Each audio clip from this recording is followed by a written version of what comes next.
చంద్రబాబు నాయుడు గారు తనకు నచ్చని కులాన్ని అణిచివేస్తారు అని మీరు అన్నారని గతంలో మీ మీద చాలా రూమర్స్ వచ్చినాయి. దానివల్ల మీకు మంత్రి పదవి కూడా ఇప్పుడు పోయింది అనేది ఒక వాదన.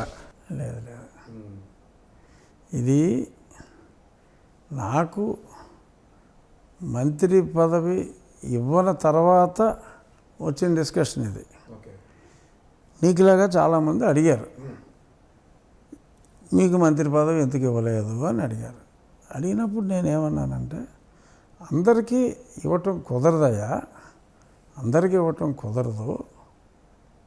125 కులాలు ఉన్నాయి, అన్నిటిని బ్యాలెన్స్ చేసుకోవాలి. ఎవరికి మంత్రి పదవి ఇవ్వాలనేది అది ముఖ్యమంత్రి గారి డిస్క్రిషను. సో అంచేత ముఖ్యమంత్రి గారికి ఇష్టమైన వాళ్ళకే వాళ్ళు ఇచ్చుకుంటారు. సో అది ఎవడో ప్రశ్నించడానికి వీల్లేదు. That is his sole discretion అని నచ్చిన వాళ్ళకి ఇస్తారంటే, వాళ్ళు అడిగింది ఏంటి? ఆ జర్నలిస్ట్ నన్ను అంటే, మీ రాజుల్లో క్షత్రియుల్లో ఎవరికి ఇవ్వలేదు కదా అన్నారు. క్షత్రియులు ఎవరో నచ్చలేదేమో అన్నా. దాన్ని క్షత్రియ కులం అంటే ఆయనకి ఇష్టం లేదని కాదు నేను అన్నది. నచ్చిన వాళ్ళకి ఇచ్చుకుంటారంటే, మీ క్షత్రియుల్లో ఒకళ్ళు కూడా నచ్చలేదా అని అంటే, నచ్చలేదేమో అన్నా. నేను మాట్లాడే దాంట్లో తప్పే ఉంది. ఇప్పుడు ఎవరికి మంత్రి అవ్వాలనేది ఆయన డిస్క్రిప్షను.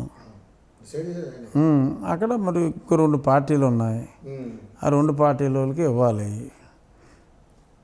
లెక్కకు మించి ఊహకు మించి నెగ్గేశారు. సో వీళ్ళు బ్యాలెన్స్ చేసుకోవాలి. ఆ బ్యాలెన్స్ చేసుకునే ప్రాసెస్లో ఆయనకి నచ్చిన వాళ్ళకి ఇచ్చుకుంటారు అని చెప్పా. దాన్ని వక్రీకరించారు.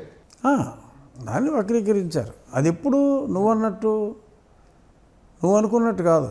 నేను కాదు, నేను వక్రీకరించినందువల్ల నాకు మంత్రి ఇవ్వలేదని నువ్వు అన్నావు కదా. నాకు మంత్రి ఇవ్వన తర్వాత వచ్చింది జరిగిన ఇంటర్వ్యూలో. ఓకే. సో నిజంగా ఒకవేళ మీరు ఎంపీగా పోటీ చేసి గెలుచుంటే ఈరోజు కేంద్ర మంత్రిగా అయ్యేవారా గ్యారెంటీగా? ఇక్కడ ఎందుకంటే ఉన్న సిచ్యువేషన్ అలాగే ఉంది కాబట్టి. అలా కాదు కదా, ఇప్పుడు ఇక్కడ అవ్వలేదు కదా. ఇక్కడ ఉన్నప్పుడు అక్కడ అయ్యి ఉండేవాడిని అని అనుకుంటాం కన్నా బూత్ ఇంకోటి ఉండదు. అక్కడైనా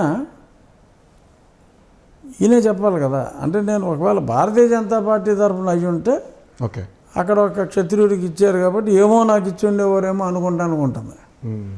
నేను అక్కడ తెలుగుదేశం పార్టీ ఎంపీ అయ్యి ఉంటే, ఇక్కడ సొంత ప్రభుత్వంలో ఎమ్మెల్యే అయినా నాకు రానప్పుడు, అక్కడ కూటమి ప్రభుత్వంలో వీళ్ళకున్న 1-2 మంత్రుల్లో 25 మంత్రుల్లో ఒకరిని నేను కానప్పుడు, వీళ్ళకున్న 2 మంత్రుల్లో ఒక్కడిగా నేను ఉంటాను అని అనుకోవటం అనేది అర్ధరహితం. అంచేత నేను ఎప్పుడు అనుకోవాలా.